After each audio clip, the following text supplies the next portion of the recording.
what is it like to be the XR person in a large corporation? A lot of questions around that. Our host for the panel will be Craig Herndon, who I think you all know. Craig, take it away. Awesome. Okay. Thank you everyone for coming out tonight. So we have some really awesome panelists. And unfortunately, Molly Fexman from Phillips wasn't able to make it, but I just want to give her a shout out. So if you don't know her, add her on LinkedIn. She's doing some really cool stuff with the HoloLens, and her team under her is just some of the best people in Boston. So again, Molly Flexman, and just search for her on LinkedIn and add her if you haven't already. And so I'm Craig Herndon, and as Jeff already said, I've been doing BostonVR for more than 5 years now, working with everyone and actually running BostonVR for the past 3. And it's been an amazing journey, kind of seeing us grow from just 2,000 or 3,000 members to where now we have over 6,000.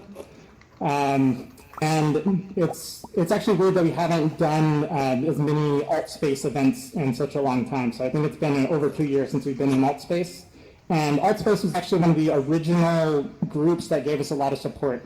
So Bruce, Cinematic Bruce as he's also known, he's with Oculus now, but he's one of the founders of AltSpace, and he was very active and supportive of BostonVR from the very beginning.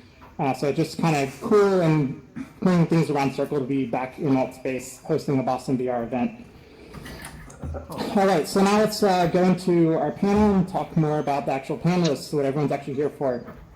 And so we have 3 different panelists.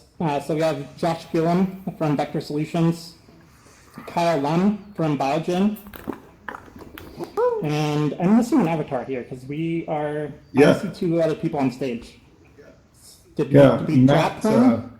Did Matt Cooney drop? Matt disappeared. I expect he'll be back in as soon as he's able. All right, so in the meantime, while we're waiting on Matt, so Matt Cooney is from Fidelity Investments. And meanwhile, while we're waiting on him to, here we go. Yeah, Matt, I'll let you introduce yourself. Sure, absolutely. Hi, I'm Matt Cooney. I'm a VR AR product manager with Fidelity's emerging tech team. I work in the Center for Applied Technologies. And my the project that I've been focusing on is the VR training initiative. Thank you. You may have to gravity. If you point your pointer at it, you can pick it up. But it'll amplify your voice if you have it. I did. As long as everyone can hear it, it's fine. Am I good? For some reason, I can't pick it up. There we go. Oh, there we go. Oh, well. Okay. So my name is Josh Gillum. My title at my organization is VP of Content Innovation and Architecture, which covers a lot of ground, but one of the things we are is a third-party online content and solution provider. So my role is look at a lot of different learning technologies and best practices and help implement them into our products on behalf of our clients. So XR Technologies is definitely one of those things in our environment that we're looking into. Good. Good. So I was spinning around a little bit, so I dropped the mic on everybody. Here you go, Kyle. I'm going to try and grab it. All right. You might have to. There's, got I'm trying to amplify your voices. Okay. Is this working so far? Can everyone hear him? Is the question. Okay. Kyle, your voice should just be raise your hand if you can magnified. hear Kyle right now. Oh, perfect. Sorry about that. I'm getting a bunch of messages, Jeff. I don't know. Okay. Okay. Messages? Anyways, I'm Kyle. I work at Biogen, and my title is Extended Realities Project Lead. So I've got like 2 main responsibilities there. The first is to help my group, which is called Digital and Quantitative Medicine, visualize data sets that they're working with that you would collect from wearable devices in clinical trials. So we'll take their data and model it in 3 dimensions in our virtual reality cave.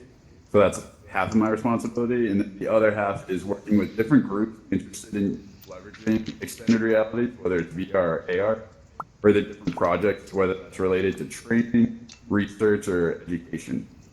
So we get to do a lot of different stuff there. So that's where my background is. Awesome. So can I get all the panelists to stand under your picture? If you turn around, you'll see everyone is up on the slides now. So if we get everyone to stand on our picture so everyone knows who we are.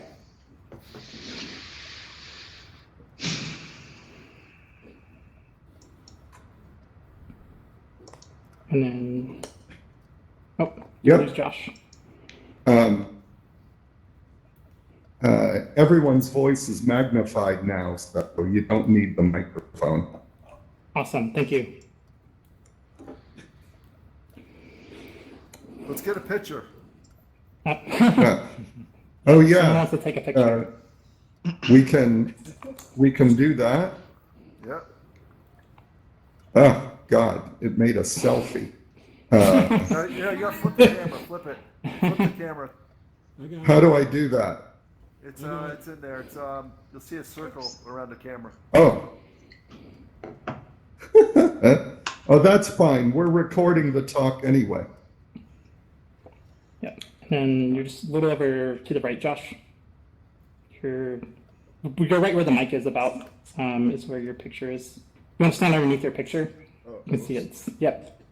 sorry, Josh. It's okay. Yep. Awesome. Are we good on the picture yet? I'll take another one. If everyone wants to look at me, I'm gonna. Josh is not under his.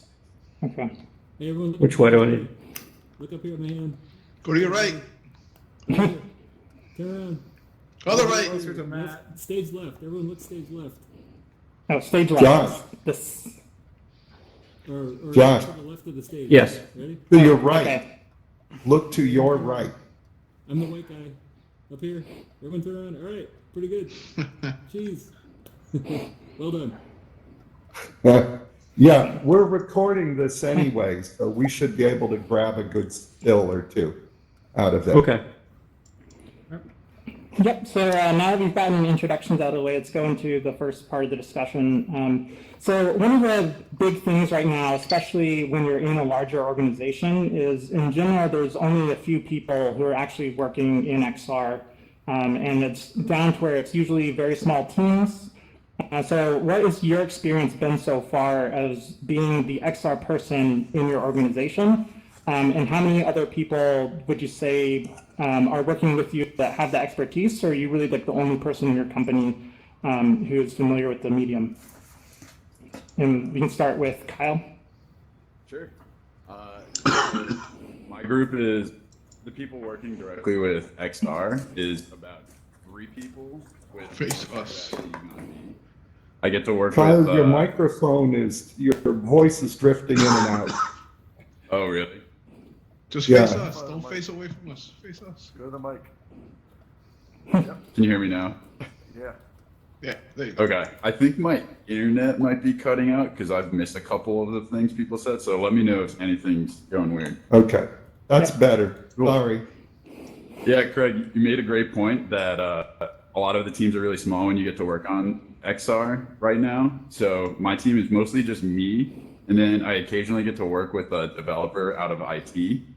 So it definitely takes a lot of like figuring things out as you go and having to Josh, be responsible for all ends of whatever you're doing in virtual reality, whether that's working with the hardware to get it set up, writing code and setting up applications in Unity yourself, and figuring out everything in between to get it working. So it's really neat. You get to learn a lot of different things, but it also makes it difficult when you're like the only person who kind of understands it. So it's definitely your responsibility to make sure that the people or teams you're working for understand what value extended realities would bring to them, because they're going to be very skeptical without most people at your company being educated about it.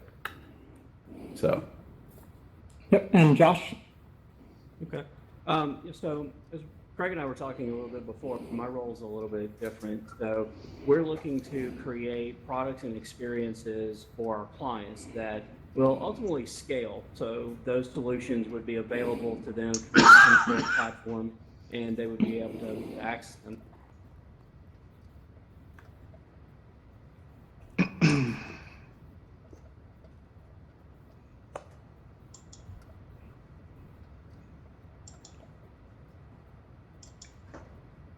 I can't hear him. Yeah, Josh, I think we lost your mic. I don't think people can hear you right now. Can you hear me now? Yep, you're good. Okay, sorry about that. I think I came in muted and then I popped back out. Did you hear anything I said, or kind of? Yes, might want to start at the top.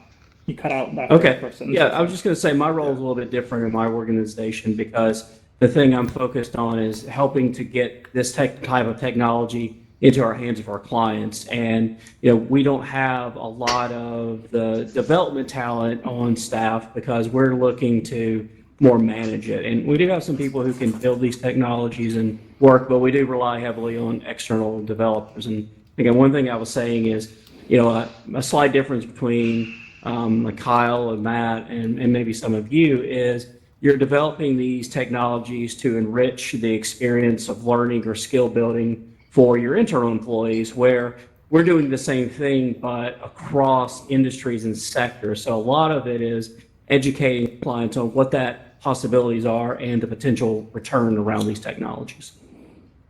And Matt? Can everyone hear me okay, or should I go over to the microphone? Okay, so by show of hands, it's okay?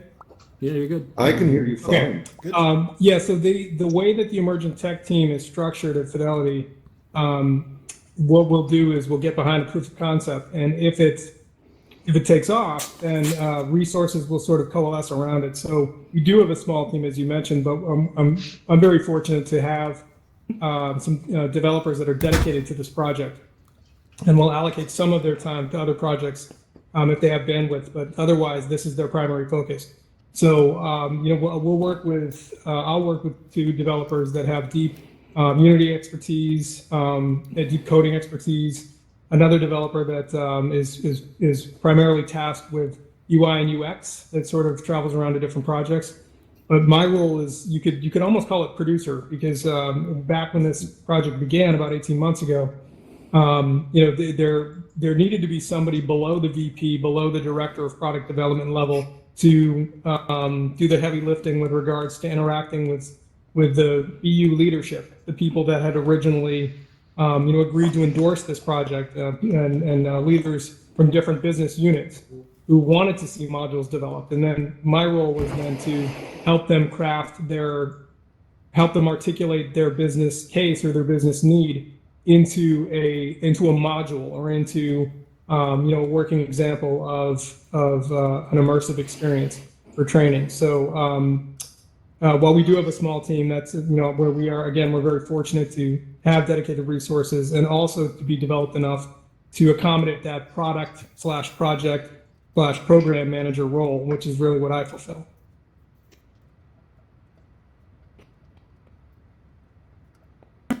XR person, very large company, right? Especially you, Matt, like your company's probably the largest, where you just have so many people.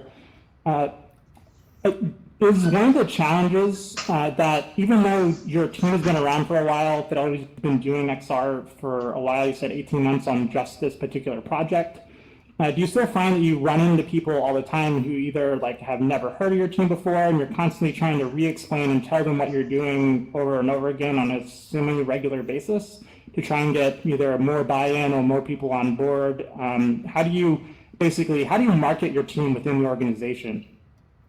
That's a terrific question. We're extremely fortunate, FCAT in general, and the emerging tech team in particular, to have a lot of to get a decent amount of exposure internally and externally. And for example, my first manager when I arrived, he's now the VP. He was the VP, still is the VP of product development. Adam Shuela has been able to secure some extremely high-level, high-profile product placements, if you will, in the New York Times, for example. So there's a lot of awareness that we're generating externally.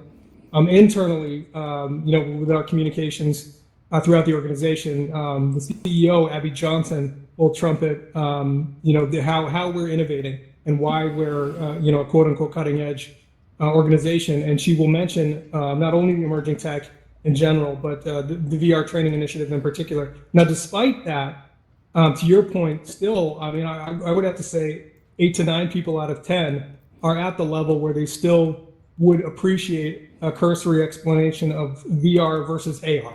That's where they are. So we're still there's still an awareness.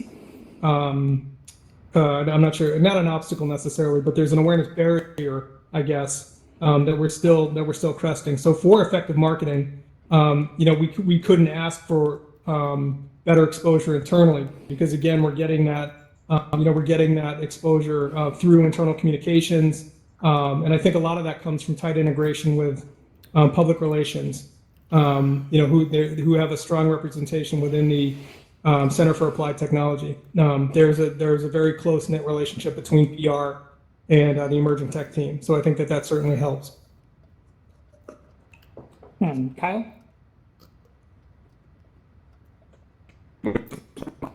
Explaining what VR and AR are to people. When I first started at Biogen, one of the biggest things was trying to get the word out that we have a virtual reality cave, everyone can use it. But being on a small team, I learned pretty quickly that there's you don't want to get everyone to know about it, because then they come up with ideas for projects, and being one of the only people working on it, I can't do that many. So I feel like I went trying to let everyone who I could know. People got excited, but then you get to a point where you can't keep up with even the number of projects if I'm the only one working on it. So now I think it's been about finding the middle ground where you tell people who you think you have really clear use cases and stuff that you could work on, you could deliver pretty quickly, versus getting broadcasting it, I guess, in a mass email or something. So I think if I can, my general strategy would be if we can deliver on smaller projects and make justification to have more resources allocated to working on extended realities, then we can work on more internal marketing, I guess, so that more of the company can make use of it, because we'll have more people to handle that number of projects. Josh? So one of the things we did internally, which I think to Kyle and Matt's point, is educating people. We have an innovation council, which is a cross business unit, cross functional team who looks at some of these technologies, starts to bring things to the table. But we also use that as a conduit, and we hosted different events across the company to show off some of the technologies. It was a year ago. Showed them Oculus Go, some AR experiences, to really get them to understand what it is, because I think all of us can agree is if you've not put one of these headsets on or seen something in AR, we can talk about it all day long, and I think many of us have the 2 or 3 slides of what is AR, VR in our back pocket to pull out any time. And I know I've done a lot of internal educational events around it, but that's one of the ways we've gotten the word out about our capabilities, what we can do. I would also say, from a metering standpoint, we have a pretty strong sales team, and salespeople love to sell. That's what they get paid to do, and that's what they're incentivized to do. So, you give them something new to latch on. Next thing you know, they're picking up the phone, calling clients we could do AR, VR, and that gets them excited. So I have to make sure that we meter that excitement and we bring the right types of project to the table, especially if they come from clients, which we've done some of that work, through experimentation, learning, and a partnership type of approach with our clients, because we want to make sure that something we create is also valuable in the market across the board. And for and for your team, Josh, did you find that when working on kind of marketing your team internally, was it difficult to, once you did get people on board, kind of directing them into what that project and deliverable looks like, once you actually do get down to the hard notes of going in and implementing it? Well, one of the things we want to be careful of, being one of the products we provide is content. So, you can get excited about this technology easy. And my real background is instructional design and development, which is the art and science of adult learning. So you really want to make sure in your needs analysis you're providing the right tool for the right solution. So one of the things we try to do in talking internally or interacting with a client is, what's your problem to solve? Like, what are you trying to get done? And will these technologies actually help you accomplish that? Because we could build something, but at the end of the day, they spend time and money on it and realize, well, a normal e-learning course or a video would have sufficed and got the same results, and it's really not worth it. So we want to make sure that when we work in these technologies, it's a differentiator. We couldn't get these results at scale the same way without making this investment. And I think that's one of the large things we look at is, what is the return on investment for our time and our clients' time? And if you could, we also talk to clients a lot about speed to competence and skill building, which really resonates for them. And that's some of the data we're trying to get from our clients as well. Did that answer your question, Craig? Yeah. Kyle, did you have any comments on that? Oh, well, I think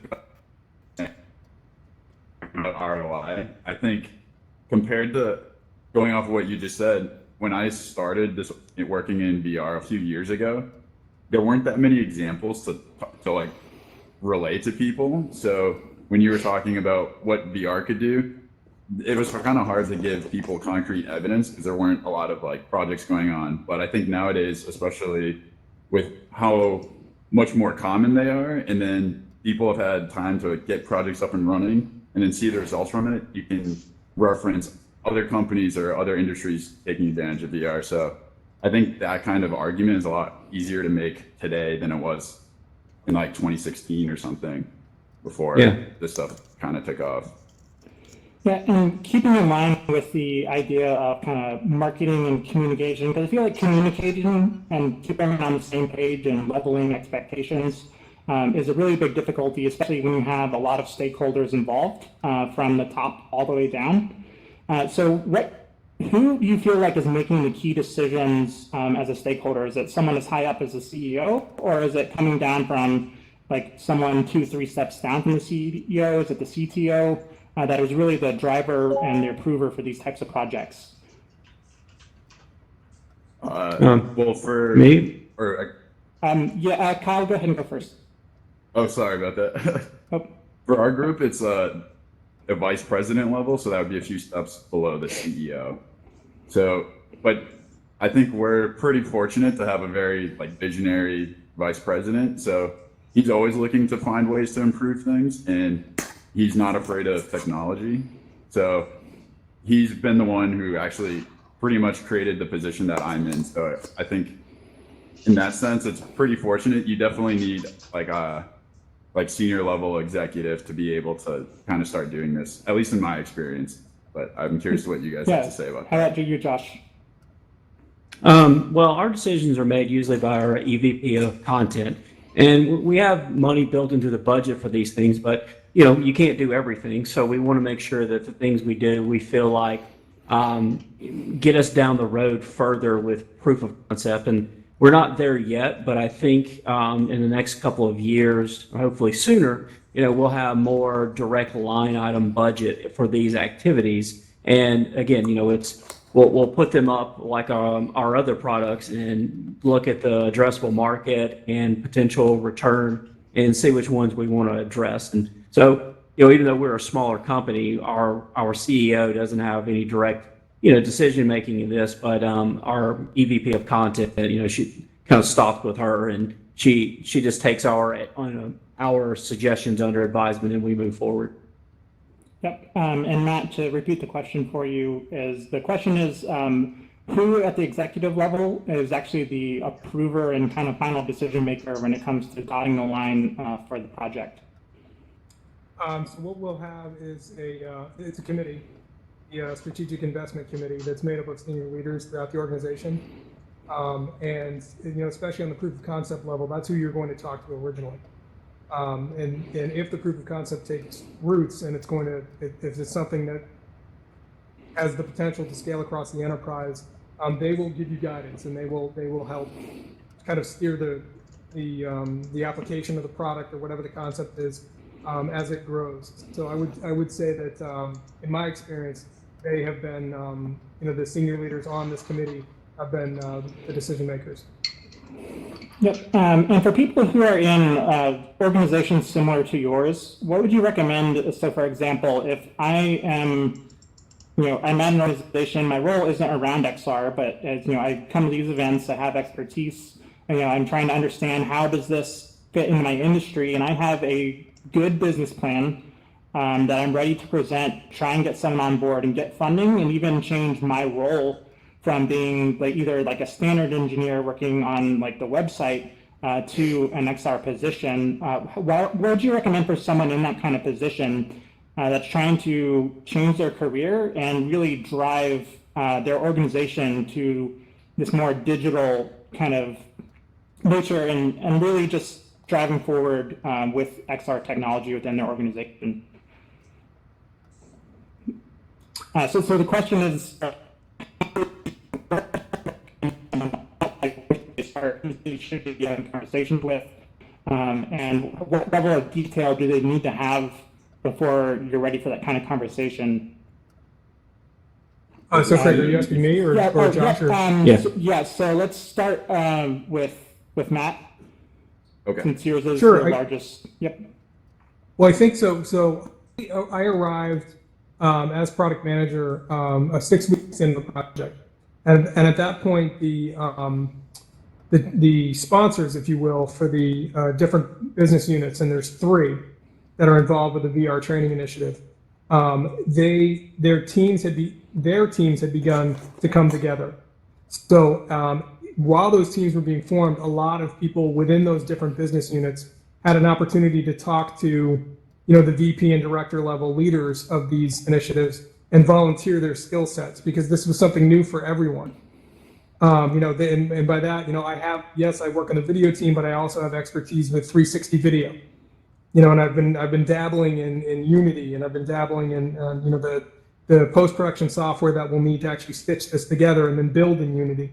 So it's I would say if there's an incubator or an innovation team or an emerging tech team or something like that, definitely network internally with those people and volunteer your skill set.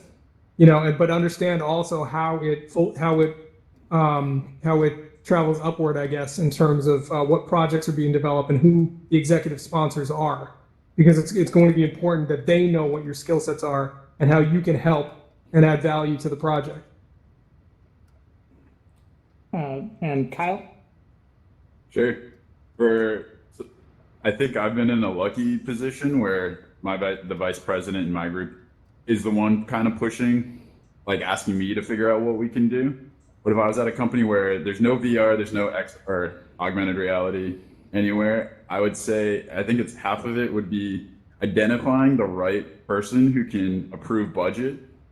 I think there's a good number of people, not at my current company, well, probably even at my current company too, but there's a lot of places where something like virtual reality isn't going to sit well with them, and they're not looking to spend money on that type of thing. So the first is just identify the person who would be kind of open-minded enough to try it. And then back to what we've already talked about is having a good business case for it. Because instead, you don't necessarily have to look at it like VR. It's just another opportunity to save money. And if you look at it like that, that's what resonates with a lot of, I think, VP or senior executives who are approving budgets. And so you just treat it like anything else that you would want to get approved for a project.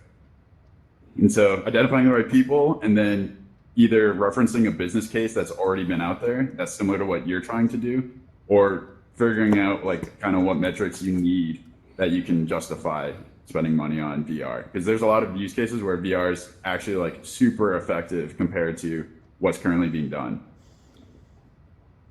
Josh? Yeah.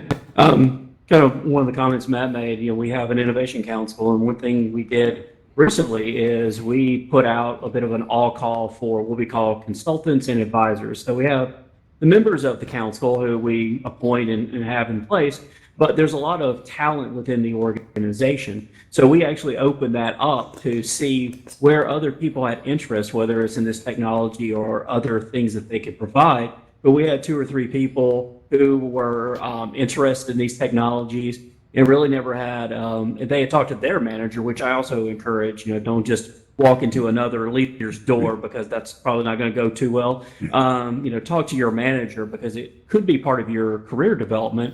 But, we had a couple of people raise their hands. They've built different things in these technologies, and we've brought them along with us. And we're really excited about what their expertise and their interests can bring to the table. Because the other thing with this is, if the business isn't fully ready yet, being a early evangelist, being passionate about these technologies, but tethered to what Kyle was talking about, how is this going to increase revenue? How is this going to decrease risk? How is this going to save us money?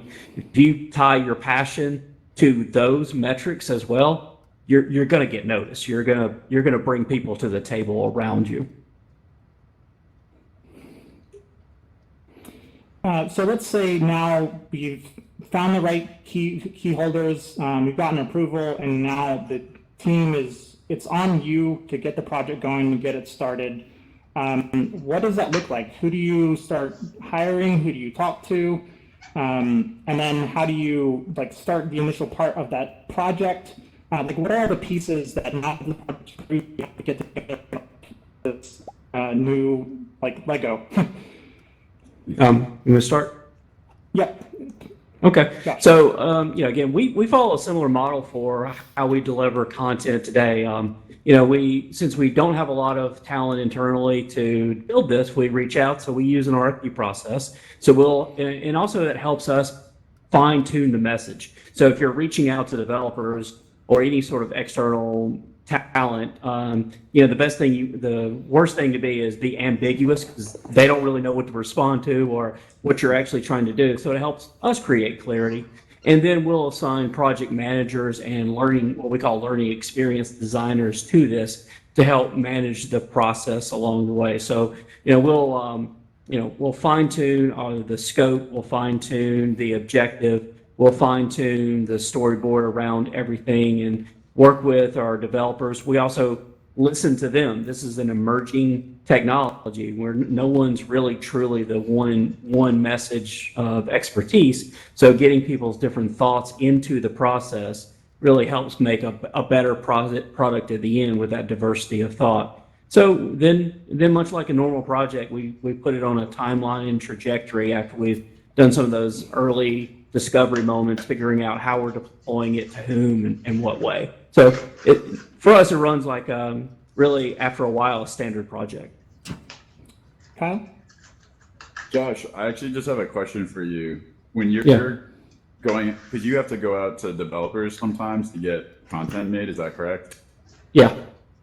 I guess how far along on the concepts of your project are you when you go out to them? Do you know exactly what you want, or are you going out in the beginning and trying to work with them as you go through it, and it kind of forms as you go? Because I'm just curious. Yeah, no, I mean, we pretty much know what we want. I think the biggest thing is saying, hey, here's our vision. What are your thoughts on it? Because our developers have worked with other organizations, and they may have seen some best practices. They may have seen someone go down a path we're trying to go down and say, you know what, that here's where it didn't work out so well for them as a value add and a safeguard for us. So we listen to those things. So, at the end of the day, we have a good idea of where we want to go, what we want to do. Yeah. But we definitely are eyes and ears open. Okay, cool. Yeah. I guess for my group, so I'm on a different perspective where I'm mostly doing it by myself. I set the expectation with whatever group I'm working with that I'm going to need to meet with them probably once a week, and I'm just going to go through what they ask for, because I think one of the difficult parts, most people I'm working with don't really know what you can do in VR. So I hear what they're asking for. I try and create a concept, show it, and I want to show them as often as possible so that I can get feedback so that when they're like, oh, well, can you do this? Because that's inevitably going to happen with a stakeholder, that I can change it pretty quickly. Because you don't want to get too far down the road and realize that you need to go back 2 miles to kind of fix it. So as like a single person working on it, I set the expectation I need to meet with them a lot, and then to just like kind of basically search the internet and search other use cases that companies have come up with and see if I can get inspiration for things that I could implement in my project. So I've done a lot of searching YouTube and Stack Overflow for kind of like VR features or projects that people have done, if I think they'll kind of fit in with what I'm getting asked for. And most of the stuff that I'm making are either science related or education. So there's not science so much, but there's a good amount out there for educational content. And If Matt? that answers the question. Yeah, it does. Thank you.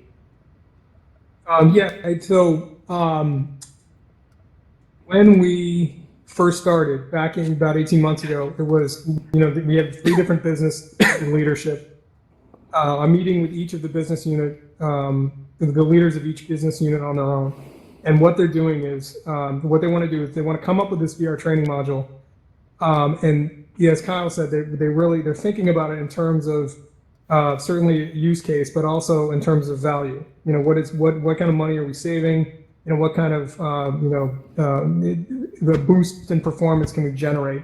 Generally speaking, that's the framework that they're thinking in, and they also are thinking along the lines of what module could we create here that will have the greatest shelf life. That the greatest number of trainees can use, that we'll have to make the fewest number of edits to. So I've been very fortunate over the last 18 months to be involved in 2 different production models. I mentioned the developers that I work with now. In the beginning, we were working with Striver, the production company, once we had an idea of what it was that we wanted, we worked in partnership with them, and their subject matter experts, and we partnered them with our subject matter experts who were distinct, to then begin to develop the learning objectives, the business objectives, the design objectives, and then really flesh out a script.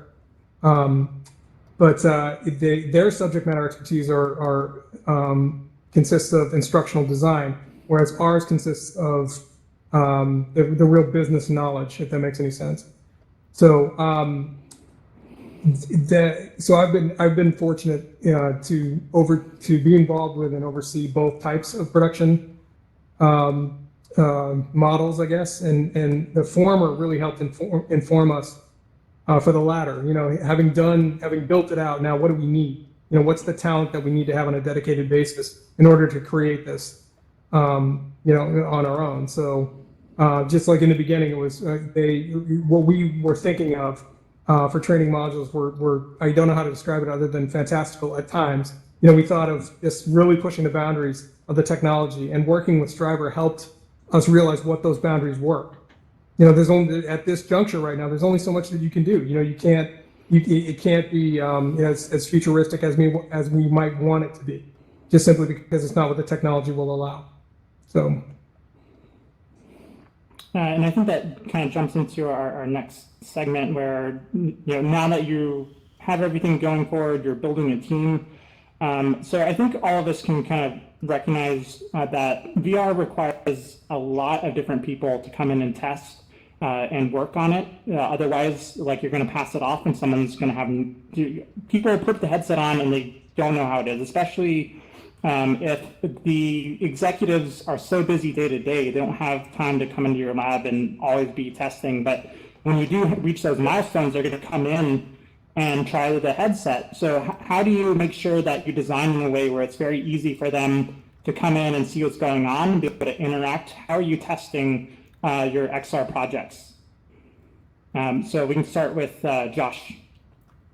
I think I would draw my instructional design background. It's when you build anything, you kind of have what you're envisioning in your mind of how it works, and you sort of sometimes make it work even if it doesn't fully meet those needs. So I guess just to kind of come back to that is have a lot of people test it, have a lot of people who may not even have been in these experiences before, who weren't part of the project. Find people who maybe just in a break room who wants to try out a VR experience and see what they do in it and what's their natural inclination. So if people are naturally trying to push a certain button or move in a certain direction or do something and dropping it, then that's a clue for you that you need a directional moment. You need some upfront training. You need to, you can't just expect them to jump into it. You have to really help lead them into it. And it can't be looked at as they don't know what they're doing. No, that's your client. That's your potential audience who is going to use and buy this thing. It's got to work intuitively and it's got to work simplistically, because if it's like anything that's overcomplicated, it just doesn't really get the attention and the desire to keep working with it before someone just puts it down and walks away. Kyle? Yeah, I think working with, so like you mentioned, you're not going to have a VP coming in to test it with you. Chances are it's going to be someone else. So try to make sure, actually what you were saying also, Josh, that you have to keep it really simple. And I generally, because I'm meeting, I try and set it up so I can meet with whoever is going to eventually use it so often. The expectation isn't very high for how much progress I've made in a week. So that way you can keep things super simple, and then design things in a way that they don't actually have to do much. We use a cave at Biogen, so most of the things I build I'm controlling independent of the user, so the user doesn't have to do anything for that reason. And then just set expectations pretty low for each increment. So you're working on like one specific thing at a time, and you want to just get that going. And then when that's good, you're like, okay, now what's the next thing I should work on? So that kind of comes back to just the process of constantly iterating and like really short increments. So that makes it a little bit easier so that by the end of a project, you're exactly where you want to be and people weren't misled or confused or overwhelmed at any point. Matt? So we took a two-phase approach. Initially, we had, having sold the proof of concept for VR training, created an actual proof of concept demo, if you will, for lack of a better term. This is what the VR training will look like. We created a model experience with a streamlined user onboarding experience to make it as easy as possible. And then after that, when it came time to create the modules for all of the business units, and we kind of, in a sense, moved in an iterative fashion where we would, the production schedule was such that we would produce a module and then we would get feedback from the BUs. What did they like? What didn't they like? Because unfortunately, unlike video production, there was no opportunity to pause at the end of the day's work and evaluate everything that you had just filmed. We weren't able to see not even a draft, but a version until it was all stitched together. So after we would always have a debrief where we would take the best practices and the learnings and whatnot, what they liked and what they didn't like, and we would bake that into the next production cycle. So, but as far as to your original question, how do we make this as accessible as possible to senior leadership? We always had that proof of concept demo on the ready, so that if either spontaneously or for a planned visit when leadership came by, we always had this ready for them to try out. It was a quick 90-second example, or maybe just a couple minutes, but it still gave them the idea of what it was that we were building. And so now, like, we've tested it, we're ready to ship the project and give it out to the customers. And it depends, like, internally at the very beginning who you're talking to on like what their concerns are going to be. So if I'm talking to someone on the business, concerns are going to be, what is the ROI? What is that kind of metric? But if I'm talking to the CTO, he's worried of, wait, do I need to have people who now have to install this? And then what if it breaks? Then do they have to replace? Do I need warranties? How much equipment do I need? How do I buy it? So when you're ready to ship, what does that look like? How does that VR product get maintained over time once you've shipped it and given it to a client? So how is the product maintained? Do you mean hardware and software? Correct. what So the- what does the deployment process look like? So how does the software get onto the headsets? And then the second part of Yeah. it is how is it maintained if like the hardware breaks or the software breaks? Sure.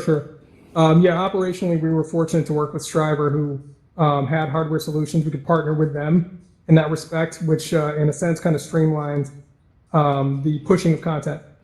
Because they would have a finished module and they'd be able to push it to their headsets. And then the maintenance was a little bit trickier because, as I mentioned, editing is a challenge, as you both know, as we all know. If it's audio, if you're talking about going back and doing video, that's a whole different scenario, and then probably involves a reshoot. But if you're talking about the digital assets within the experience, that's something that could be edited on a relatively straightforward basis. And when we were fortunate, because in the beginning we really tried to take an approach for, as I said before, a longer shelf life. So for building something, the maintenance, in a sense, as far as editing the experience itself, that was kept to a minimum. So, but the hardware and software, if you are going to work with a developing agency like Striver, definitely evaluate them on their ability to combine management of the two, of hardware and editing. So, and that will streamline many other things, deployment, the pushing of content, etc. And Kyle? So for right now, most of the projects we build are for our cave, and I'm basically the only one who can operate it. So maintaining it is just, I'm the one who's going to show people, so I'll know immediately if something goes wrong. So in that sense, it's pretty easy. I just have to keep tabs on like what I'm delivering. I haven't gotten the opportunity to do this yet, but we have an Oculus for Business account, so that I'm going to have to kind of figure that out, how you can control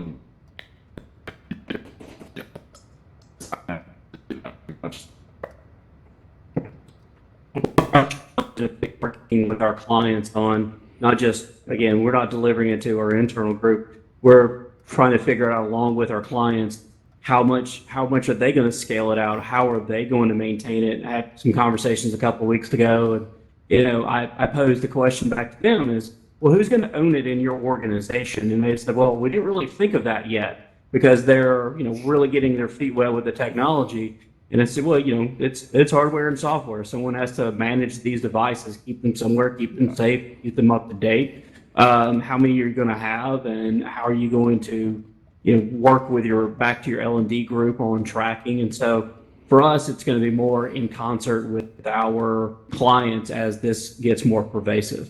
So we don't necessarily have a direct solution yet. We just sort of have to work with the clients as we work through the process. All right, and then we'll have one more question, and then we'll start opening up questions to the audience. And then after audience questions, we'll do some final comments. And so thank you very much. Yeah. So the final question is around, once you have completed the project, you've tested it, you've shipped it, all of these kinds of things, it's been a big success, and now your team's growing.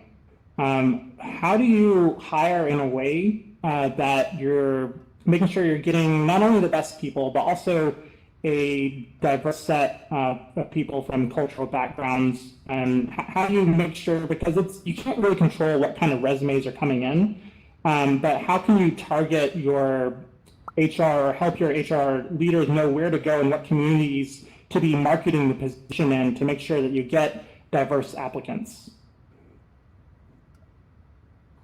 Kyle, would you like to start? Sure. That's a great question. Unfortunately, I haven't had the opportunity to hire more people, but I think looking at places that kind of cover Unity specifically, so I guess we have had co-ops come in to work on this. So I guess we're looking for computer science degrees and specifically with Unity experience. One of the things I would do is look at XR Terra or programs like that are training people specifically for virtual reality development. I've been actually interviewing for co-ops right now, and I'm really surprised at how many people have experience doing it. And I hope in the future that continues to grow. Just because, yeah, you need people who kind of are used to VR. But as for the diversity part, I think you just want to, I guess, keep an open mind of what skills people can bring. Our last co-op was in like a game design program, but I think Unity or VR development is pretty similar to just any kind of computer software development. So you're not limited to only people who've done VR or AR. Like people who are used to coding in most languages can pick it up pretty quickly. And I don't have a background in VR or AR like before I started working. So, and I've been able to just like learn a lot of things on the fly. So I think as far as diversity goes, just keeping an open mind and knowing that people who've proven they can learn things quickly will be pretty good at this type of work. And Josh? Yeah, I mean, I echo what Kyle said, reaching out to groups like XR Terra who are really building that pipeline, but you also have your networks and groups and meetings like this. That's really the power of these organizations, of these meetups is, walking around the room, whether we do that physically or virtually, getting on LinkedIn, building your connections to be able to reach out. I mean, LinkedIn has served me well over the years. When I had a problem, I could reach through my network and say, who saw this before, who has this skill set, or who knows someone, or where do I need to look? So I think that's really a true power of networking, especially where you can't just go and look and see who graduated with an accounting degree and find that talent. So in terms of diversity, I think Kyle's right. With this, people are going to come from different areas and different walks of life and different backgrounds. But it's really important. Do they understand what you're trying to accomplish? Because if they can get that, then they're coachable. Then you can get them to be where you need them to be. And Matt? I think we're lucky because our team, the emerging tech team, is geographically dispersed. We have teammates in India and Dublin, here in the States, in North Carolina and Boston. So we have this kind of built-in diversity, and I know that Fidelity really prides itself on bringing in a diverse pool of candidates. But I think I echo both of your points about the value of networking, in situations like this, as far as meeting, people like us and one another. But I would encourage candidates, as we put a premium on diversity, I would encourage candidates and people that are interested in getting into jobs like this to look at organizations that are, perhaps on the larger side, perhaps that are you're confident that they have the resources, to be choosy about the people that they bring onto their team. And by choosy, I mean they'll look through a pool of diverse candidates to find who they think is the right fit, in terms of skill set and personality, what have you, whatever their metrics are. But yeah, I would say that networking is one of the keys. All right, so now we're going to be opening up the questions to the audience. So if you would like to have a question, you can just press the raise hand. And that actually gives a little bit better than just a standard VR raise hand. So can everyone just practice raising their hand real quick? Okay, so we have one.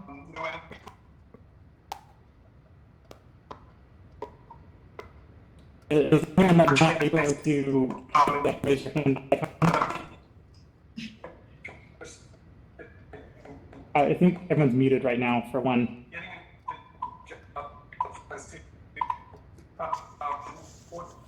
Alicia, could you mute, please? I think your mic is echoing.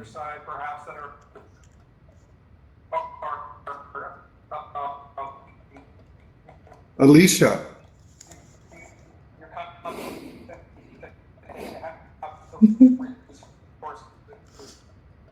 Alicia. Oop. Okay.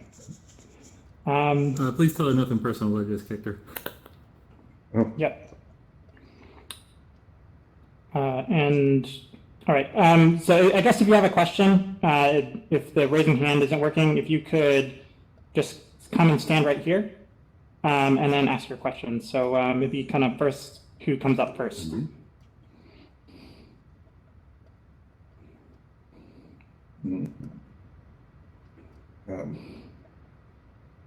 I'll ask one then. Let's see. I'll ask one then. Yep. Is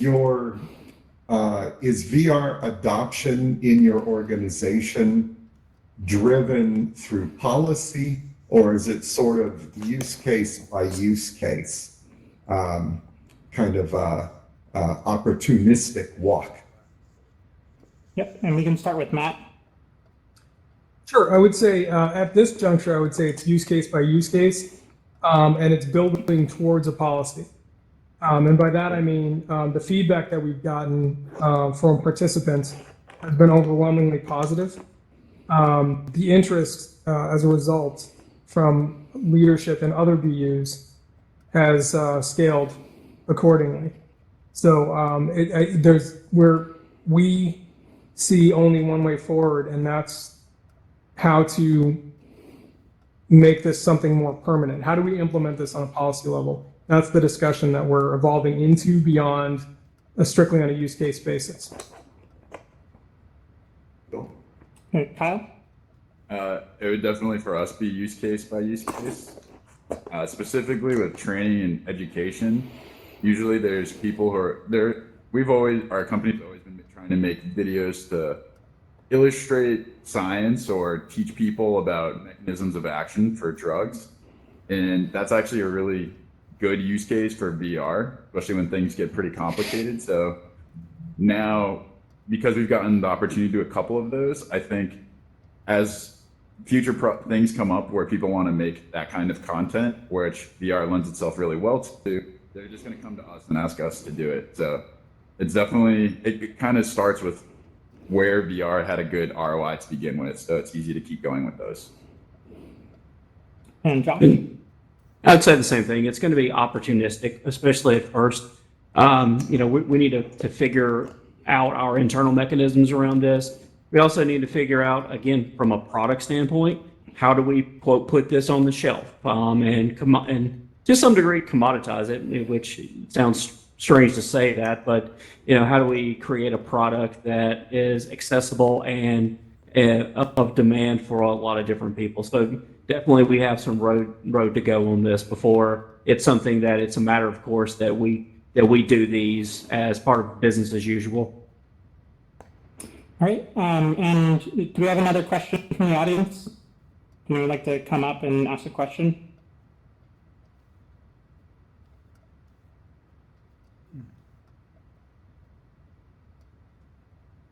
Right, Mike, go ahead. Can you guys hear me?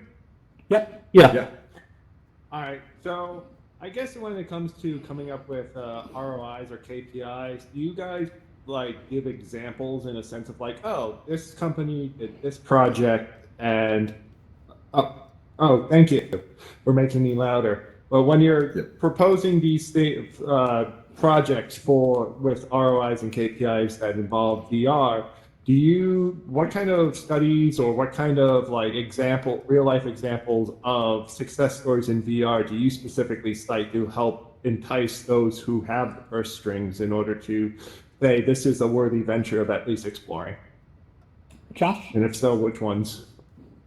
I guess I'll start. I think for us, we try to find those use cases that have occurred where in industries that relate to the people we're working with. And for us, it's a lot about performance improvement or risk mitigation. Were we able to create, or was another organization doing something similar able to create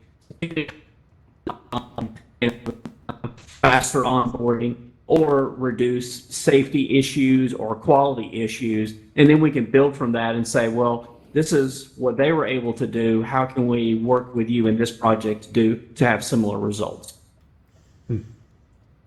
Kyle? I'll go with an easy one and a hard one. So an easy one, I think, would be something like training. So at our company, we had environmental health and safety say they have to come up with a curriculum, which they have to do anyways. They have a dedicated budget to do it.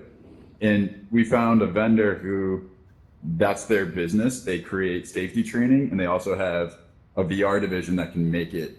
And so they came out, demoed their product, and we ended up not going forward with it. But the team, I think that something came up and they just couldn't do it. But the team, it was really obvious how powerful it was in that specific use case. You eliminate risk, you have a consistent message, and it's really easy for people to remember things that are like physical. So in that sense, if you can find something for something specific like that, that's pretty easy. And they understood the value immediately as soon as they put on a headset and were trying it out. For something that's hard, which I would say would be an area where there's not a ton of examples, and that would relate to something like scientific education, where our current process is people teach other people about the science through PowerPoints or like animated videos. And that one, you kind of just need, I guess, to get the flexibility from whoever is responsible for your time to be like, go ahead, try this, and we'll see how it goes. And that kind of just takes, I don't know, flexibility in what you do. And we've been able to do that and then get really good feedback on some of the illustrations of like mechanism of action kind of things. And so once they see it, that's like really hard to measure how much value that has. But then when our stakeholders are really happy, then it's easy for us to be like, hey, this is a good use of our time to work on this. So that I guess comes from flexibility from whoever tells you or allows you to do that kind of project. And Matt? I think if you're looking for ROI to articulate within your organization, I think I could recommend actually a combination of the two. As Josh had mentioned, a combination of performance and risk, as well as information that the vendor might be able to provide. As I had mentioned, that we had worked with Striver, and they're a great source of information now. They've worked with organizations as diverse as Walmart and the NFL, and us. So they've been plugged into a variety of industries. So they have data that they can, and obviously do want to share to as broad an audience as possible about the effectiveness of the tech. But regarding performance and risk, when the original POC case was made, there's probably a good 4 to 6 white papers you can find out there where there's academic and industrial or corporate partnerships. For example, Boeing and the Marine Corps, they would combine to come up with some type of study to generate outcomes, negative or positive. But invariably, the data that we found was helpful for us in kind of buttressing the case about the effectiveness and also helping you consider metrics that you might not normally have considered. And again, they trace back to performance and risk. So it's I would recommend, you'll be able to find them pretty quickly, honestly, what those white papers are. But there's good information out there on both sides, the vendor and academic. Thank you. Yep. Do we have another question? I think we have time for at least 2 more questions.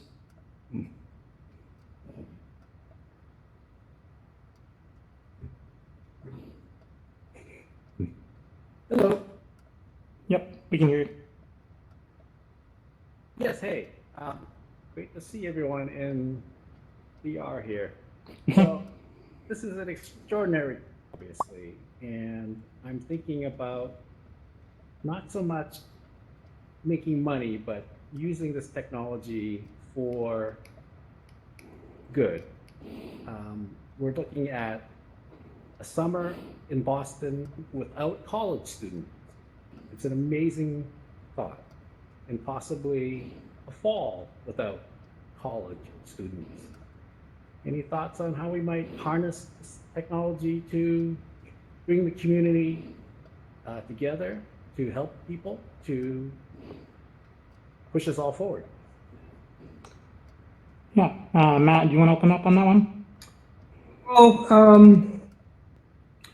see, it's tough to say. I mean, I think that you've seen. That's a terrific question. I'm trying to think of. It's a little bit broad though, so I'm trying to think about how to narrow it down. We've seen this. On a corporate level, everyone's zooming into a virtual environment. pardon the pun. I didn't mean that, but with the stampede I think we're looking at what's the academic equivalent of, and whether all the way down to the middle school and elementary level, all the way up through colleges and universities, people are looking at online solutions. Are we there yet where we can provide a VR environment where people can learn as effectively? Maybe. I mean, that's really that's kind of what's at the core of what I'm doing, certainly with training. And Kyle, what you're doing as well. But I think that how can we help? I see something like, well,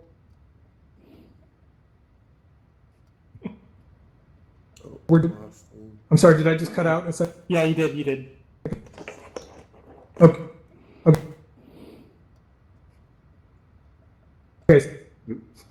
Oh, I can't hear you, Matt. Wait, can it? I'm sorry, I'm a little bit off. Yeah, why don't we give you a minute to get sorted out and move on to Kyle? Sure. I think that's actually a really good question. As far as, I think VR, especially for some of the courses you would take in college too, like physics or calculus, and there's like definitely programs or things you could do in VR, like understanding magnetic fields and what those look like. That was really difficult learning it in college, where you're like talking about all these invisible forces and you don't know what's happening. But I've seen examples of people building that kind of lesson plan in VR, and it's like so much easier. So that would actually be, this is a great opportunity to take advantage of that. As far as implementing it, I think even the Quest being only $400 is still pretty expensive for a college student. So it would depend on, I guess, what budgets universities and stuff have to start getting hardware to enable students to do it. But I hope that they can, at least for like a class or two, try kind of pilots where you use VR for this kind of meeting. And also to the point where Zoom is good, but it doesn't like create the, I don't know, camaraderie or presence of like being at work with your coworkers or your fellow classmates. So even we've been talking at our company about trying to get people headsets so we could do meetings or presentations or things like we're doing right here at within our group. So hopefully we can kind of test it out and see how implementing it on a larger scale would look like. But I hope that people try and use VR for what you're talking about. Yep. Josh? I guess I would say like, kind of Kyle, like for the short term, I think if we look at things for the fall, it would be really hard to just implement these things immediately, because education just honestly, especially K-12, doesn't work that way. There's a lot of things to consider, a lot of moving parts and pieces and things they're going to be struggling with just to get operations back going.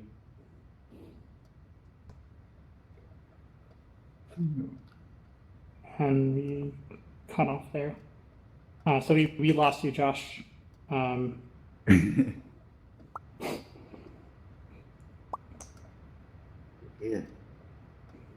Yep. It looks like he froze. He looks like he froze. Yeah, let's move back over to Matt if you're still have some more comments on that. Do you have anything more else to add, Matt? About were we still on the community question? Correct. Yeah, well, what I was going to say was I think that there's something to be said about exactly what we're doing right now, where we're bringing people together. Let's just say that that class can't convene. They have their online learning equivalent, maybe Blackboard or some other solution. But then there's this. There's a great way to network relatively informally, and there's a great way to get to know your classmates and more about them. So I think that just to give you a short answer, I think that there's to facilitate interaction with your classmates. I think that's definitely a valuable tool, a way that we can leverage VR, to help bring classmates together. Yeah. I don't know. Go ahead. Oh, I was just gonna say, I think Josh started talking about it, that it would be hard to implement this semester, but maybe this can kind of speed up the work that goes into creating content for VR, like education, K through 12 or university level stuff, it can kind of put a speed up on what people have already been doing, maybe. I don't know. Hopefully it does. And I believe we had a question from Jeff in the white avatar. Yeah. Me? Yep, Oh, I saw a hand raised earlier. Oh, no. I was mainly just going to say that we, I think I have the slides under control now, so whenever you're ready to wrap up, let's give Jeff another shot at going through. Yep. So why don't we go ahead and move on then to closing comments then? So is there anything else that you'd want to share for not only people in this audience, but for other people who either are looking to get into the industry or bring it into their organization? Is there any other parting advice you'd like to kind of communicate that you haven't had a chance to yet? Kyle? I think right now is a great time to get started.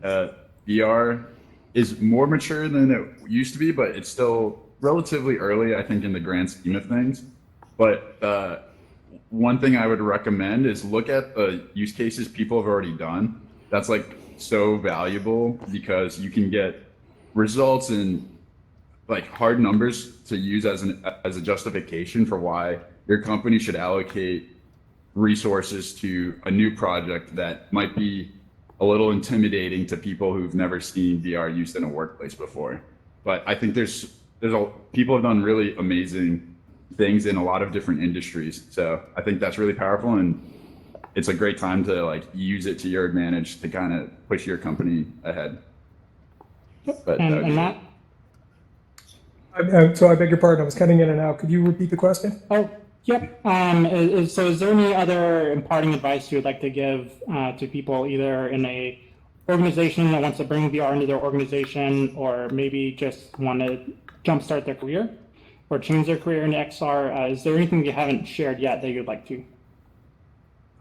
No, I would, to a degree, I'd echo what Kyle said. You know, this is a terrific time to champion a proof of concept, to approach it as a proof of concept. And we're seeing really the use case being made right now for collaboration. I mean, there's a lot of platforms that we can leverage. And it's just a question of coming up with a use case you can filter through these platforms. So I think there's been a lot of great feedback given tonight about how to articulate KPIs and metrics. You know, if it's whether it's performance or whether it's a risk. You know, there's now you're likelier to have a receptive audience at the champion level, at the leader level now. I think now that we're all forced to work remotely anyway. So I think that this is a terrific time to, you know, if you're in an organization, to champion your use case as a proof of concept, or if you're looking to get on board with a team, to you know, get yourself out there, you know, connect with an agency that connects technical talent to organizations, and leverage networking opportunities like this to make your skill set known. And now is definitely striking the irons hot, if you will. Awesome, Okay. thank you. Yeah, so that it looks like Josh is actually on his way back right now. And yep, but let's go ahead and just give a round of applause for all our panelists, and say thank you for giving us your time and kind of sharing your knowledge. Thank you all very much for coming. Yeah. Yes. Yep, no worries. So with that, I'm going to turn it over to Jeffrey Jacobson, and let him do some final announcements. Okay. Thank you. Yep. Thank you, Jeff. So let's see. Yes, thank you, XR Terra. And oh boy. Thanks to the Venture Cafe and CIC. Is that what y'all see? Yep. Yes. Yep. Excellent. Excellent. Come on. Can you advance me to the next slide here? Yes. Oh, Unity's new plugin framework interaction tools at Bug. Go listen to Jonathan. He really knows his stuff. He wrote a couple of great books on learning Unity. I used one of them at one point. Jeff, you're going to have to advance the slide. I can't seem to do it. Yes, MedVR is a hackathon that is going to be happening sometime next year. In the meantime, we're going to be having webinars on medical XR. And I'll be giving the first talk, so we'll let you know when that is. If you want to apply, go to medvr.io to participate. If we're still in lockdown next year, we'll just do it virtually. Next slide. Or not. Yes, Women in Next Realities. They are meeting in VR. So go take a look. Next, please. Not really seen those. Virtuality podcast, of course. Okay, I think we're done. Oh, yeah, you've heard all this. All our social media presence. I feel done.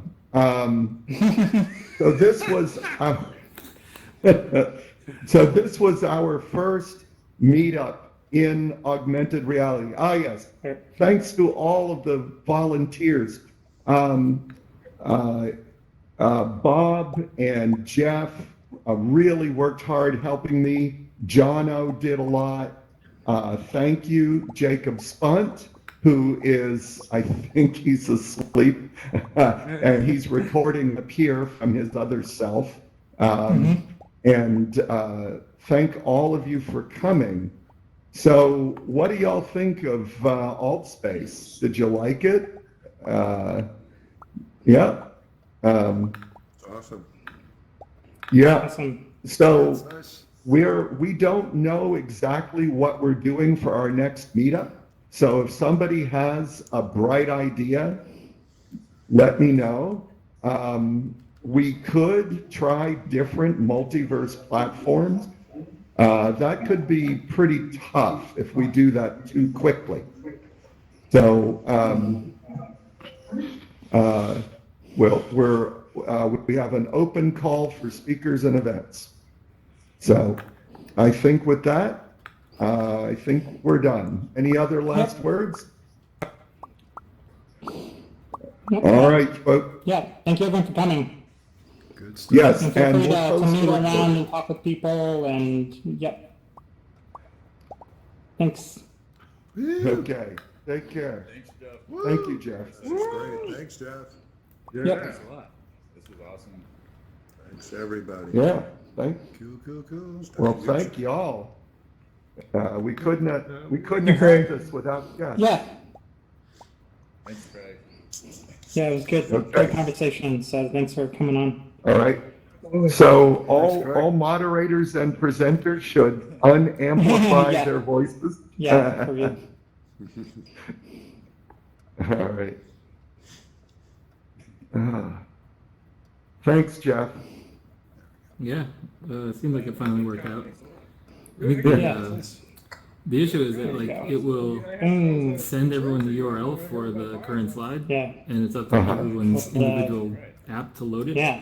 I think Yeah. it's out of sync, is I think what happened. So I changed it to beam images, which is slow and it looks terrible, but it seems to work a little bit.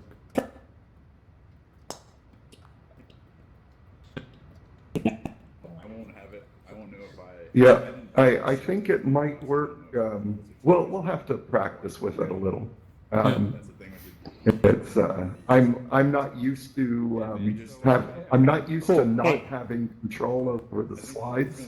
I find it very disorienting. Yeah, so I don't know if you know, I've been teaching the course with XR so we're in the 7th week of the course now, and the students are actually starting to work on Okay. like, Thank you, actual projects in the industry Thank to you, build their Jono. portfolio. Thanks for As coming a part of by. the class, which is pretty Thanks, cool. Jono. So it All started right. out with Yeah. Unity, like Let's chat. intro to Unity kind of. Give me a And class. they were assumed to have some kind of programming background already.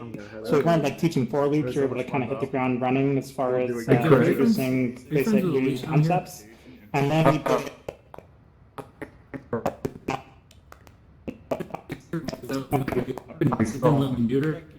So I saw. Hey, Craig. Yep. Can you Yeah. unamplify? It's breaking up. All right.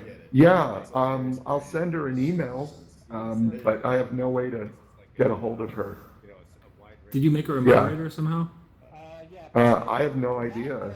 No, I didn't give her any privileges. Yeah, Okay. I take it. Yeah. I actually don't even have her email or any way to get in touch with her. I just feel bad. Oh, yeah. I'll get in touch with her.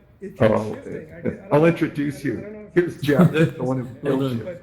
you. There's also messages in Meetup, but those don't seem to work so well. Not everyone checks them. Oh, that's good. Yeah. Idea. I can just do that. That's true. Zontar. Jeff. Hey, Hi, it's Les. Les. I was gonna, Hello. yeah, I was going to change. I thought that I had a more visible name, but I guess not. No, it says less right up at the top. Oh, it does. It does? Okay. Yeah, when I click. Does it? You're seeing? Oh, weird. Okay. Huh. Yeah, I well, can't see it. there's the pane with less at the top, but underneath is Zontar 42.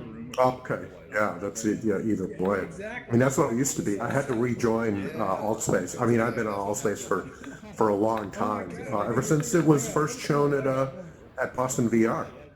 But then I was there for the last day when it was all supposed to close. I waited for hours, and then it didn't close, which was awesome. I think what happened was when Microsoft bought the assets, they reset the accounts because I had the same thing. Like Probably.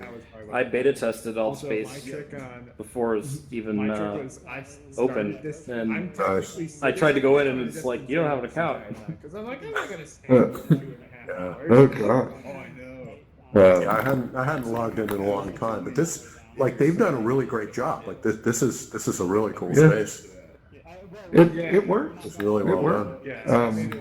I mean, it's a little buggy. It was kind of a pain getting started because of the lack of documentation, but it's not hard, actually. It's hard to figure out because you have no clues, but I mean, once you know it, it's pretty straightforward. Yeah, it's really set up for this kind of speaking engagement. Yeah. I'm just impressed with the emotional impact of being in VR here. Yeah, I really feel like I'm here. Were we Yeah, but live looks streaming like this or just recording it? We're just recording it. Didn't have time to figure out live streaming. Well, as I was forging through the documentation, trying to figure out, everything last night, I did see that you can live stream, but I didn't even want to. We couldn't even barely get this platform working, so I didn't want to also add that as a wrinkle. Yeah. It was a little touch and go. But it was kind of asking for trouble, saying, "Oh, I'm going to host an event, and I'm going to create my account 3 weeks before." Whatever, it worked. It sounds like So, the VR, very good. What's it called? Very good. Hey Ben Bob, how's your quarantine going? I haven't really left the house very much. Just been pretty much staying home. Well done. Getting some VR time in? Yeah. Yep. Yeah, getting Gunter's Universe is back up. We did a show last week, and then we're interviewing Anna and the Pixel Rip team because they're coming out with a new game tomorrow. So we're having them on Saturday night. We're streaming. Cool.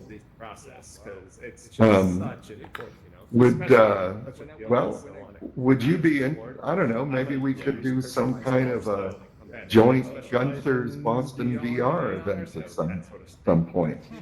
Yeah. Yeah, maybe.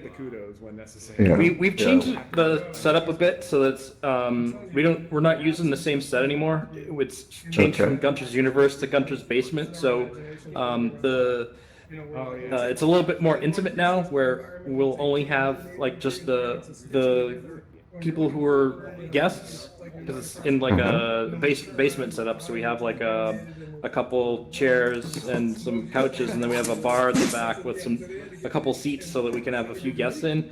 So what we're trying to do is get it so that it's better performance for the guests, because at the end we were starting to get last year we're getting like 40 people inside the event, and it was Yes, sir. 20 Sorry, FPS. I had my AC on. So was it just, I just got your message. are people I just was looking at it on the downstairs screen then? sleeping. Yeah, so we do Twitch, and I we're thought you would. having like 60 people Your at a time avatar watch had now. his head down. Yeah, nice.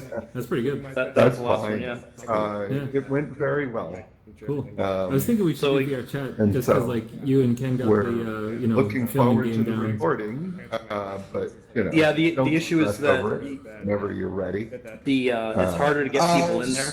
Should I stop it now? Are only It's up to you. can only use on certain sets, and ours Probably. isn't Probably. All right. Quest compatible. Yeah. Oh, interesting. That makes sense. But yeah, I did think about that. For this one, it would just taken too long to get set up. Yeah. Altspace is a lot easier to set up this kind of stuff. Plus, they have better moderation for hosts. So like Yeah, that is we have pretty roles. solid. Because we have the roles to be able to like mute people and stuff like that, whereas you don't have that kind of moderation for in VR chat. For you can't like set multiple users to do that sort of stuff. So I think That's pretty important. for meetups, this is a better platform. The other one that someone had mentioned, so we can get Apple and Your voice is very and Linux people in, would be the Mozilla hubs. I've heard about that. I know like one other person that uses it. The only thing is I don't know what the kind of moderation tools they have. Yeah. So I was in Mozilla Hubs for IEEE VR, great job. which is obviously online this year. Hospital. And when I was in there was probably only like one or two other people in there. And the interface was such that like they were hanging like VR panels above where you needed to be to see the slides. And the slides themselves, like, they were just so low resolution that you really had to get way up to the front to look at them. So it wasn't ideal for that, but like, it's pretty nice to be able to just jump in without having to install any applications, you know? Yeah, it could be on the web, right? Yep. Yeah. So a lot more people would be able to come in, but I don't know how their tools are. Imagine adding 20. I don't know. This was I wouldn't think that we'd need as much moderation over there because you wouldn't have as you wouldn't have to worry about like trolls or anything like that over there. Good. On Hubs? I ended the video and I guess it depends how you advertise the link. yeah, frame rate IEEE did some weird thing where you had to like, frames per second. it was free and online, but to get into the Hubs part of it, you had to like click this link and then select the session, and then they would email you a different link that actually had the Hubs link in it. I don't know why they did it that way, but like the links just kept expiring, and I kept getting like knocked in and out and like had all sorts of problems. Windows bar. And I ended up having to use my Rift instead of my Reverb. And the resolution of the Rift just wasn't there for what they were trying to do. So there weren't many people in there. Most people were just looking at the Twitch stream. Hey, David. I met him when I was. Yeah, that's another thing we could do is maybe like a Twitch stream. That way, people who don't have. I mean, I don't think there's a whole lot of people that are part of BostonVR that don't have headsets, but I know that there were a few that like one person said that they don't have. They only have a Linux box, so they can't use this platform. So maybe that's another thing that we could do is stream to Twitch, and then people can they can just use their phone or watch on whatever platform that they want. Can you stream to Twitch from here? From outside? Yeah. As long as you're running OBS, you can stream anywhere. Oh yeah, right. You should be able to, because actually, it's PC compatible, isn't it? It's flat screen compatible, isn't it?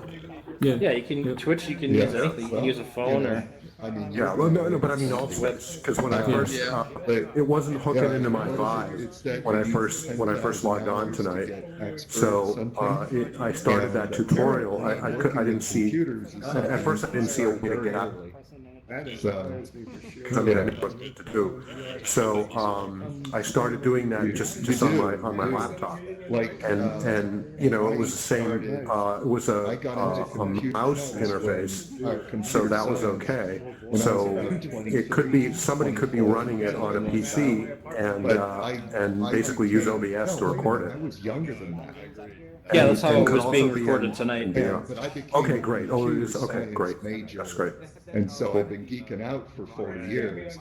Yeah, so I didn't see most of these slides change when Jeff was controlling them. It still stayed on this.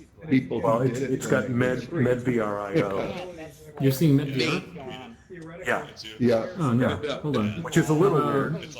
Yeah, hold on. I see Unity new XR plugin framework. But also the. Well, I've seen that before. I saw it earlier in the show. In fact, I was like snapshotting it so I could tell my students about it. What do you see now? I'm gonna post this.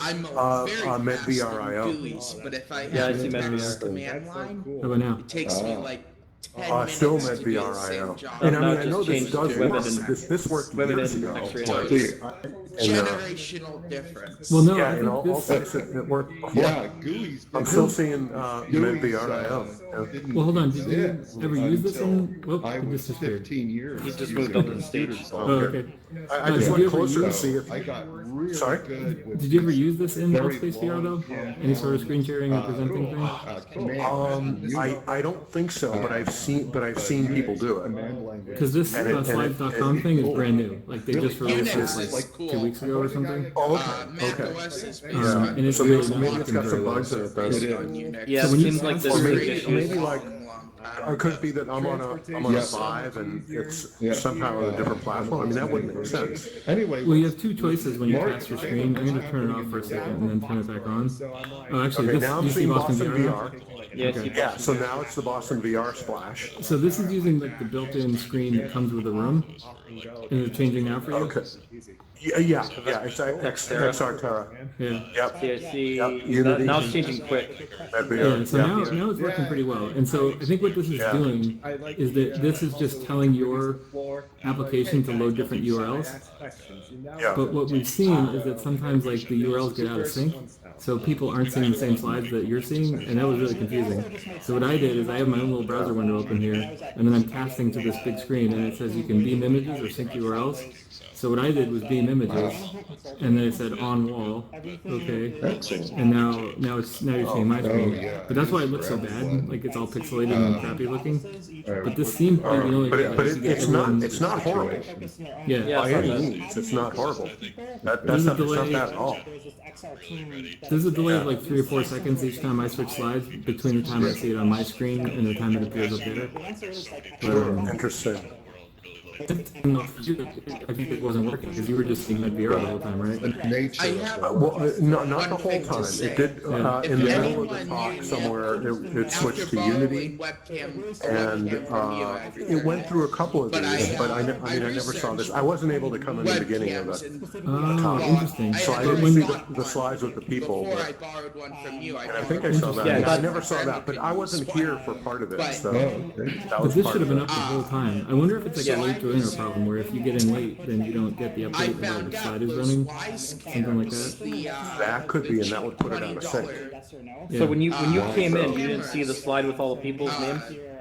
No, that was the thing. I was thinking, like, it would be great if they had a slide up there, then so I could know who it was. 'Cause, Yeah. I think what you were seeing is like if I stop casting, right now it's stopped casting, it'll go blank for a second, and now it's back to the browser that's built into this big screen here. So instead of Okay. And so this one, yeah, this one, trouble with it. So we gave up and brought up the picture thing. But that's really interesting. So you're basically casting locally to it, and it's going to this. No, Like, that's really cool. This is the browser built into Altspace. Right.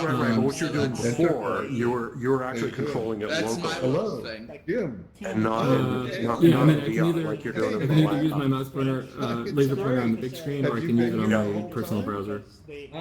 Just pop this towards the end. You know? And Yeah, so they I have a can also do control this. URL. So check this out. If I do here, Yeah. can you see my Jim, screen here let now? me Like behind you, introduce Les? you to David Oh, yes, Morgan. yeah. Okay, so now this won't be in sync with what's on the big screen, He's been doing but like this is a way to also like share content. He's, Okay, that's you know, really I cool. could like throw it up there somehow, but I don't know if I can make it bigger really. I don't know. spirits in some ways. You're both Right, So yeah, it's definitely not an optimal experience because like if you have to be there from the beginning to get the right slide, that's really not great. But it's better than it was last night. 'Cause what happened last night is that somehow Jeff's Altspace gallery, in other words, the photos that you take with an Altspace, somehow his gallery got up on the big screen, and we couldn't figure out how to pass the web browser to get the slides up. And then John went behind the screen, like way over there so we can get over behind the screen. And John was like, "Oh wait, I see it." And for some reason, like their gallery view was on top of the web browser view. And it was just like I think a bug in the room that we were using. So now we're in like a slightly different version of the same room, and it works. But we spent like 2 hours last night trying to figure that out. It sucked. Yeah, I was in here for, after the meeting that we had in the afternoon. I was in here for like another hour trying to figure out why it wasn't working. I couldn't figure it out. Okay. Yeah, it was brutal. It was brutal. Thanks for coming, Jacob. I guess though, despite all these problems, like hubs, I think might actually be harder in some cases. Like again, I couldn't get it working on Windows MR. I could only use it on Oculus, so like it's a relatively new platform, and it's maybe not working everywhere. But Let's see. What about Rec Room? Now, Rec Room, I haven't been in it for a while, but it does have conference rooms and it does have the ability to draw and stuff. But I don't think they allow casting or showing slides or anything because for some obvious reasons. So I guess that's the drawback to it. Maybe we could check out Neos. Maybe they have some. See if they have any tools that can do that. But this was really great. I mean, this is how Boston VR should always have a component in Allspace or one of these. They're awesome, man. That's the best. It's really awesome. People to do things, but then be able to put it off What's it called? inside your org instead of just sending it out to an Shader toy. I'm going to send. One of the biggest events for social VR is when Allspace had. Maybe you guys were in on that. It was who's that comedian that's been on here a lot? It was like 500 people in one night. Oh yeah, I was there. There were different rooms. He's like a musician on like one of the late night talk shows. He's a comedian. Yeah. I forget his name. He's got like an afro. That's great. I forget his name. Yes, But- exactly. Yeah. But yeah, I was there. Just slipped on. Oh yeah, that was very cool. And my kid who lives in California was there too. Although we were in separate rooms because they had to distribute those. But yeah. But that was very cool. Like that was pretty historic. The grip and the trigger. They definitely had a lot of people there for that event. Yeah. It broke the records. This is disappointing. These things don't work. These machines over here. Yeah, I'm surprised they let people up on the stage. Oh yeah. Interactive. oh, we have a setting. Yeah. Actually, stay up there for a second. I Let me turn it on. mean, it's a missed opportunity here. Yeah. Oh well. No, it's mostly for talks. I think Altspace works well enough. Is he still back I there? mean, if we're doing talks, it's probably the best platform. But I'd like to kind of maybe try a new platform every couple of months. Mastermind behind Yeah, it. that'd be fun.